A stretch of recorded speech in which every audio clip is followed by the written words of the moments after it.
Bonjour à toutes et à tous, aujourd'hui on se retrouve pour une nouvelle petite vidéo que je peux appeler story time peut-être, parce que je vais vous raconter un peu mon expérience au niveau des comas hypoglycémiques. J'ai eu des expériences assez drôles, enfin une surtout, et je m'en souviens très bien.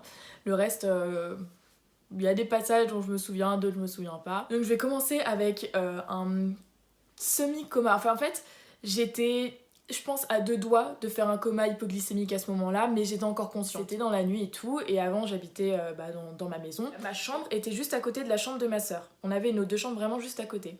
Et je me souviens que j'étais dans mon lit et que je tapais contre le mur avec ma main, je tapais pour réveiller ma petite soeur.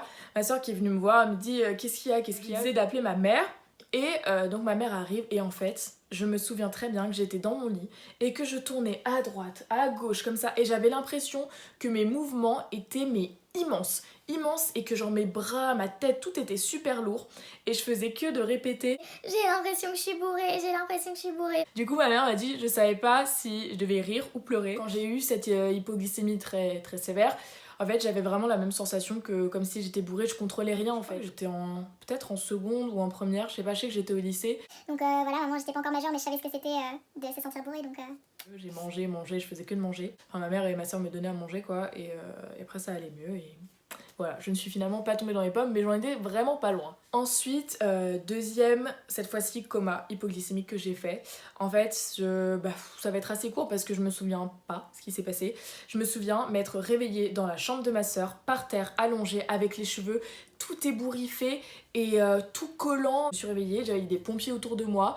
Je me suis dit ok, qu'est-ce qui s'est passé? Et en fait j'étais tombée dans les pommes et je crois que c'était mon père qui avait essayé de me donner apparemment du sucre ou enfin voilà, me frotter du sucre sur les lèvres ou de l'eau et du coup c'est tombé dans mes cheveux. Et en fait voilà, quand ça se passe ça, quand un diabétique tombe dans les pommes, vous avez ce qu'on appelle une seringue de glucagon et ça fait tout de suite remonter le taux de sucre mais très haut d'ailleurs. C'est ça que je suis revenue en fait, enfin voilà, c'est ma mère je crois que c'était ma mère, je sais plus. Bref, quelqu'un m'a fait la piqûre parce que j'en ai toujours une chez moi, j'en ai une ici. Enfin, voilà, c'était le premier vraiment coma que j'ai fait grave. En tout cas, celui dont je me souviens qui est le plus récent. Je sais pas si j'en ai fait quand j'étais petite ou pas. J'avoue que je pense que j'en ai fait, je sais qu'il y en a un, je me souviens, je pars dans un autre truc là, qu'on mangeait McDo. Et j'avais dit à mes parents, je me sens pas bien. J'avais fait mon test et tout. Et j'étais en hypoglycémie, ils m'ont dit continue de manger et tout, ça va aller mieux. Et je me souviens qu'en fait, quand j'étais assise sur le canapé en train de faire mon test, j'ai vu noir d'un coup et je voyais des chiffres qui passaient à l'envers, de couleurs, des chiffres à l'envers, genre un 4, un 6 bleu, qui passaient à l'envers, genre je voyais tout à l'envers. Je pense que j'étais vraiment petite parce que j'ai juste ça comme souvenir. Non, je sais pas quand est-ce que je me suis réveillée, si j'ai continué de manger, j'arrive pas à me souvenir de ça en fait, j'ai juste ça en mémoire, donc voilà. Petit passage de quand j'étais petite. Et donc le coma hypoglycémique le plus grave et le plus récent que j'ai fait, donc cette fois-ci je m'en souviens. J'étais en terminale et c'était un mercredi après-midi. Il se trouve que la veille, j'avais dormi très peu, genre 2-3 heures. Je faisais beaucoup de...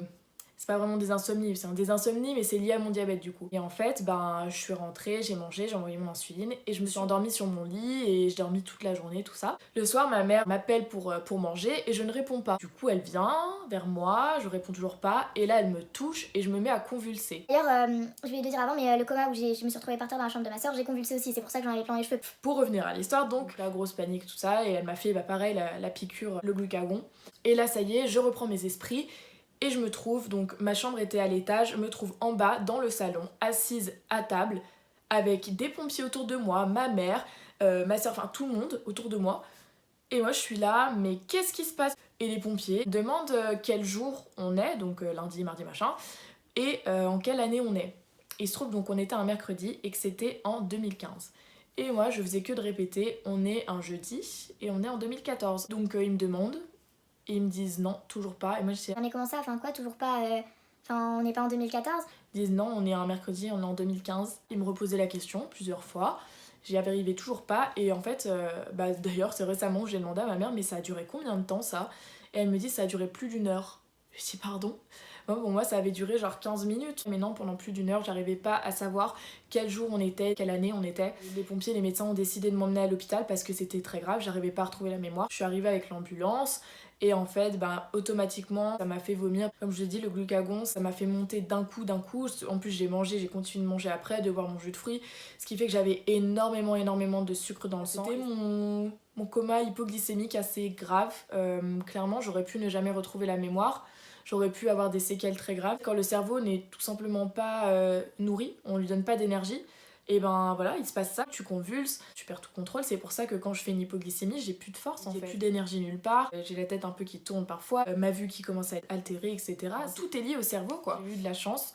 Après, ça m'a laissé des séquelles, mais plus psychologiques. Donc ça, c'était en terminale. Après, je suis allée à Lyon pour faire mes études. Donc genre, je pense allez, on va dire les trois premières années, bah en fait j'arrivais pas à dormir, je me réveillais des fois en pleine nuit, d'un coup comme ça, j'avais peur, j'avais le cœur qui battait super fort et tout, parce que bah, j'avais peur de jamais me réveiller, et j'étais terrorisée à l'idée de m'endormir et de jamais me réveiller. Psychologiquement j'avais peur de ça et je m'en suis rendu compte au bout de 3 ans en fait que bah, c'était ce coma hypoglycémique qui m'avait marqué et c'est pour ça que j'arrivais pas à m'endormir. Je m'étais jamais dit que c'était à cause de ça que j'arrivais plus à dormir comme avant en fait. Et ouais, c'est en réfléchissant, en me disant mais pourquoi Anaïs tu n'arrives plus à dormir comme avant? Tu dors des 3-4 heures par nuit et tu te réveilles comme ça en pleine nuit, en sursaut, avec ton cœur qui bat à fond, enfin il y a un problème quoi. Donc voilà, je vous ai raconté un petit peu mes aventures avec les comas hyperglycémiques, oh là là, j'ai pu parler. Je vous ai un peu raconté mes mésaventures avec mes comas hypoglycémiques, voilà, tout ça pour dire qu'il faut faire attention et qu'il faut très bien gérer son diabète parce que ce genre de truc ça peut arriver, ça peut être très grave. Dites bien aux gens que vous êtes diabétique, si vous êtes avec des diabétiques, faites attention à ces personnes-là. Si elles tombent dans les pommes, vous savez pourquoi. En général, c'est la première raison, en tout cas, sur laquelle il faut se pencher. Bon, voilà, j'ai terminé. J'espère vous retrouver dans une autre vidéo où il faut vraiment que je vous parle des traitements. Mais en attendant, je vous souhaite à tous de passer de joyeuses fêtes. Et je vous dis à bientôt. Bye!